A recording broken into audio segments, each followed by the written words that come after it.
The gender wage gap has been a highly debated issue in the United States with two very passionate sides. There is the side that believes that women are systematically oppressed by male structures and therefore are paid less than their male counterparts. And then there are those who don't believe in the gender wage gap at all. Is the gender wage gap real? Well, yes and no. The gender wage gap is a very complex economical issue that can't just be simply explained. And I am by no means an expert, so if I do miss something, please feel free to call me out on it. So, let's take a look at the most popular argument for the gender wage gap, and that is the fact that women make 77 cents on every dollar that a male makes. That's a gap of around 16%, and the way that they get that figure is that they take the sum of what women make and what men make. Now, that doesn't take into account experience, hours worked, or the education level of those in the group. So, when you actually factor all of that in, the gender wage gap actually goes down from 16% to around 4%. Now, that 4% is still a problem. Any disparity between what a man makes and a woman makes is a problem, and I'm not here to argue that the gender wage gap isn't real or that it's not an issue that should be addressed. When looking into why women make less, you have to take into account time worked, experience, and education. So let's take a look at that education part. Some of the highest paying jobs in the United States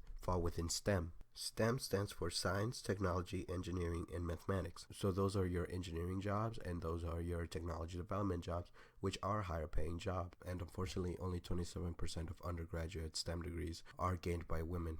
The fact that there's not as many women in STEM is a completely different issue that deserves its own video. But for the purposes of this video, we just need to understand that not as many women are in those higher paying fields. And it's not just the types of jobs that create the gap, but also the amount of time worked. On average, an employed man will work 8.4 hours a day, and an employed woman will work around 7.8 hours a day. All of these factors contribute to that 16 to 20% earnings gap that exists between men and women. And there is a difference between earnings and wages. So for example, an employee in McDonald's gets paid a minimum wage, which in the United States it's around $8 an hour. So that is his wage. Whatever he makes at the end of his pay period, that would be his earnings. So if he makes $300 at the end of his pay period, that is his earnings for that pay period. In our situation, that 16 to 20% is our earnings gap, and then that 4% is our wage gap.